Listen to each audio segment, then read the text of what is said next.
Coming up, Oregon firefighters deployed to North Carolina. Upcoming NCRD parking lot closures have been announced. The Salmonberry Trail Project reaches a milestone. United Paws Kittens of the Week are looking for their forever homes. And the spring break weekend weather outlook from Gordon McCraw. I'm Frank Squillo with those stories and more on the Pioneer Week in Review. Sponsored by Wanda's Cafe and Bakery in Nehalem. Open daily from 8 a.m. until 2 p.m. for breakfast, brunch, or lunch. Oregon firefighters are heading to North Carolina to lend a hand in battling widespread wildfires. The Oregon Department of Forestry has deployed 26 firefighters, along with 2 agency reps to assist. Many of those firefighters have already arrived and are assigned to the Black Cove incident in western North Carolina. This 2-week deployment is Oregon's way of returning the favor, as North Carolina sent significant support to Oregon during fire season last year. Wildfires are currently blazing across North Carolina, and the situation is quite serious. Just this afternoon, fire crews are battling not 1 but 3 significant wildfires in the picturesque Polk County. The notorious Black Cove fire has already scorched nearly 600 acres, and thankfully, so far, no structures have been lost, but it remains completely uncontained. The Salmonberry Trail Project is moving forward, and the public is invited to weigh in. On Friday, March 28th, the Salmonberry Trail Intergovernmental Agency will meet to discuss the trail's governance, roles, next steps, and take a look at a draft governance structure. The meeting runs from 9 a.m. until noon, and you can attend in person at the Oregon Department of Forestry office in Salem or join online.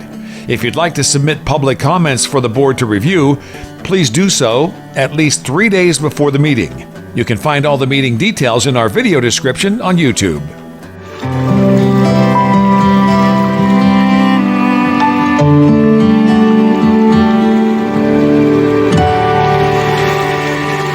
There's an old rail line that runs through the heart of Oregon's North Coast Range. To the east, it connects to Portland's growing metro area, and to the west, it traces the Pacific Ocean, crossing rivers and bays. In between, the trail will traverse a steep, remote canyon that runs through the middle of Oregon's magnificent Tillamook State Forest. Native Americans navigated this incredible landscape long before the arrival of the rail line. The stories of this region are rich, and the natural beauty of this landscape is breathtaking. What if we could take a ride on those old train tracks again, this time powered by curiosity and the desire to explore?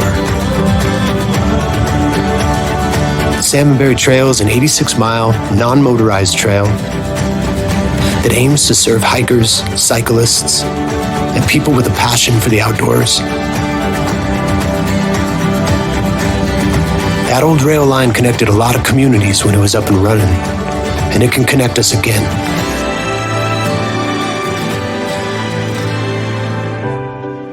The Salmonberry Trail presents a real opportunity to get to know this landscape while honoring the ones that came before us, while getting to know the people around us a little bit better. Join us. And now here's Pioneer Staff Meteorologist Gordon McCraw with the spring break weekend forecast. Well, hello again, Tillamook. Now, tomorrow and Friday, things will be calmer with only some showers with breezy southerly winds 14 to 18, gusting to 30. The highs back down to near 56 and the lows near 44. As for the weekend, it looks like we'll see additional weaker systems moving across that brings periods of showers for Saturday and Sunday, highs in the low 50s and lows in the low 40s. That's it for this week, Tillamook. This is meteorologist Gordon McCraw saying, stay safe and I'll see you Monday. United Paws of Tillamook is looking for loving homes for a litter of adorable kittens. These 5 little ones, 4 boys and 1 girl, were rescued from a rural farm area, sadly without their mother. They've all been vaccinated, fixed, microchipped, and have been socialized, so they're ready to join a family with friendly dogs, cats, or older children. You can find pictures and adoption information, including an online adoption form, on the United Paws website. We'll also have a link in the description on our YouTube channel. NCRD is announcing that all of its parking lots will be closed on April 7th and 8th for paving and striping work. This is weather dependent, so stay tuned for updates. NCRD will release more information, including alternate parking suggestions, as we get closer to those dates. In the meantime, be aware that the NCRD campus is an active construction zone in and around the new aquatic center, so use caution when walking between buildings.